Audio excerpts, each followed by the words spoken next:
application? Is there a consideration on the social implication of supporting certain artists or music content, taking into account artists who may have controversial backgrounds or engage in behavior that goes against ethical standards? Hello, this is Alison from Ghana. I was delighted to hear that This Is Africa is now getting a global audience. I've been listening to the program since it started over a year ago, and it's always fresh and interesting. DJ Edu is very knowledgeable and gets to play music and interview musicians from all over the continent. Afrobeats is taking the world by storm, but it's also good to hear the wide range of styles and music Africa has to offer, including classic tracks and new sound. Kaya Woto is one of the most exciting artists to come out of Burkina Faso in recent years. Well, joining me on the line now from his home studio is host DJ Edu. Tell me, what's the history behind this program, and what's its editorial brief, would you say? We launched it in 2019. That was because the African music scene had started really bubbling at the time, and all these superstars were becoming very notable and traveling across the globe and doing shows. And editorially, we tend to just cover what most shows across the world, I would say, don't. We cover the whole of Africa. It's quite painstaking, but it's we do it each and every week, and we've gotten used to it, and I guess the listeners really enjoy that. And how do you answer our listener, Nakombe in Cameroon, who says, is there a consideration on the social implication of supporting certain artists or music content, taken into account artists who may have been controversial, who may have controversial backgrounds or engage in behaviour that goes against ethical standards? How do you answer that? Well, it's BBC wide we do that, because I have another show where we take all those things into consideration, and it's a case by case situation in this case, where as the music and the people we interview, those who may have controversial views, we will challenge those views, and those who have questionable grounds, if confirmed and they have been tried, for example, and things like that, we would not touch those artists until they have a clear kind of path, so that we can know exactly what's happening, what happened. If we have the details, then we do take that very seriously. Who would you imagine to be the target audience? Well, the target audience for this show, initially, because it was in Africa and Australasia only, was basically an African audience. But you do realize that the world has become so small now. There's people from everywhere. So, for example, when you travel and you go somewhere on holiday, you do come back with some of the music from there. You're already connected to it. Some of these artists travel to here, to the UK, to America to perform. If you go to a concert with a friend, with a partner, you go there, you're connected with the music. So as much as the initial audience was for Africa, and probably now it's become more just a worldwide audience, because everyone is touched or experiencing African music and its recent explosion. Part of the reason I ask is because obviously your audience has changed since switching last month from being a regional BBC Africa broadcast to one where the show is now heard globally. So does that mean you go for a more international feel? Do you cater more to people who are perhaps not totally au fait with African music and culture? Yes, actually, we're really excited about that. Being able to serve a global audience will kind of keep things the same. Maybe explain a few things more in detail, because if you're new to the music and to the show, you might, 10 in 10 would not sound like something, you'd wonder what 10 in 10 is, but, we'd break those down and explain those. But I think we'll keep the program relatively the same. Now, recent schedule changes on the World Service saw the ending of what I think was the only pure music program, Music Life. And we had listeners saying, oh, we're going to miss that, we're going to miss our music-only program. Now you are taking over that, in a sense, and you have that responsibility to have the only music show on the World Service. How do you feel about that responsibility? Well, I mean, we'll bring life back to the music, let me just say. Whereas we will still offer the music that you probably won't be able to hear anywhere else in the world.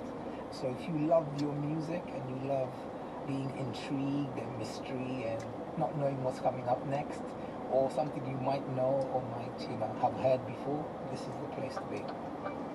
DJ Edu and everybody who contributed, thank you very much indeed. Next. next, and we've had some feedback on the two-part documentary El Salvador's Missing Children. During that country's brutal civil war, hundreds of children were separated from their families. Some were seized by soldiers during military operations against left-wing rebels, and later found living with new families in Europe and North America. Former BBC correspondent in Central America, Mike Lanchin, followed the dramatic stories of two women who were adopted. Do you remember when you first knew that you were going to be sent away to somewhere else, to another country? I knew when I was on the plane. Floor says there were other children on the plane, all apparently headed for adoption. When they got to the US, Floor's new family, a couple from Boston, were waiting at the airport. I was scared because I didn't know who they were. My adopted mother. Jay Lassiter, Cherry Hill, New Jersey. I just listened to part 2 of the El Salvadorian Children series about the children being adopted out of Central America during the country's civil war. The story about the lady who reconnected with her family was incredibly heartwarming, and the story about the lady who didn't connect with her family was absolutely heartbreaking. Margarita says that Jasmine's French parents were most likely lied to as well. Je savais qu'il y avait quelque chose qui n'allait pas. I knew something wasn't right, she says. Her anguish and disappointment are so raw. First she was Aurélie, then she was Jasmine Esmeralda, and now she doesn't know who she is. I was rapt listening and truly felt very emotionally invested in the outcome. I hope these people find what they're looking for, and I thank you for bringing me some amazing storytelling. It is just a superb series. And as with Jay, we welcome your feedback on anything you hear, whether it's complimentary or critical. Email over to you at bbc.co.uk,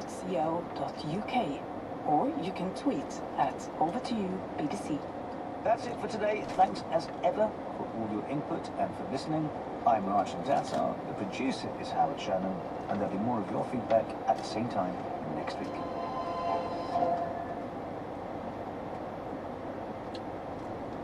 This is the BBC World Service with stories from the culture wars. These are 8 extraordinary origin stories. In every episode, somebody says something that isn't quite true. The ripples are devastating. Wow, man, won't somebody help them? Won't they stop? Things Fell Apart. Wednesday at 12:30 and 21:30 GMT. Or search Things Fell Apart wherever you get your BBC podcasts. In half an hour, The Conversation. 2 women from New Zealand and Singapore who are tackling ageism. You'll hear their personal stories for taking on the work they do, about the impact ageism has on financial security and mental health, and why multi-generational businesses are more successful. This is the BBC World Service, the world's radio station.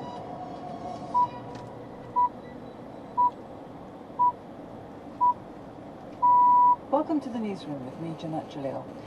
As at least a dozen people are reported to have been killed in Israel's latest strikes on Gaza, we hear how aid shortages are affecting many children.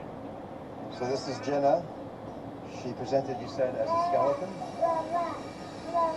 due to malnutrition, since she's just skin and bone.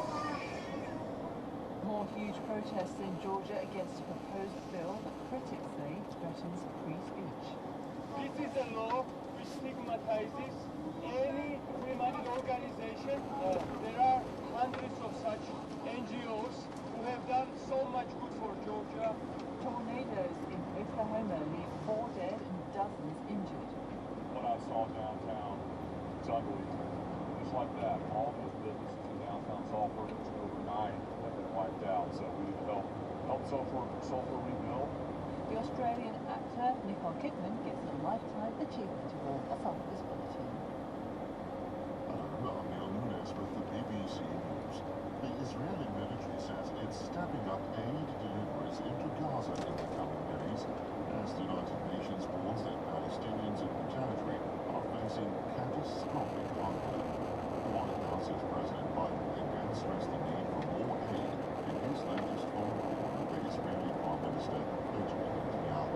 support from Will Vernon. This phone call between the two leaders comes as the United States steps up its diplomatic efforts at a crucial moment for the Middle East. The US Secretary of State, Antony Blinken, has departed for Saudi Arabia, the first stop on another diplomatic tour of the region that will also include Jordan and Israel. In Riyadh, Mr. Blinken will be meeting regional officials to discuss a US-led plan that could lead to a 6-week cessation of hostilities, as well as the release of dozens of hostages still being held by Hamas in Gaza. Burkina Faso has suspended more Western and African media outlets over their coverage of a Human Rights Watch report accusing the army of over 200 extrajudicial killings. Details from David Bamford. Last Thursday, the military government in Burkina Faso ordered the suspension of transmissions by the BBC and Voice of America for broadcasting details of the latest Human Rights Watch report on the country. Now the authorities have extended that ban to include the French network TV5 and the websites of Le Monde and The Guardian, as well as the German broadcaster Deutsche Welle. On Saturday, the Burkinabe government spokesman said the Human Rights Watch report was premature, and he denied that the military government was refusing to investigate the claims. Thousands of supporters of Spain's Prime Minister Pedro Sánchez have rallied in Madrid for a second day in an effort to persuade him not to resign. People chanted as they made their way through the streets of the capital.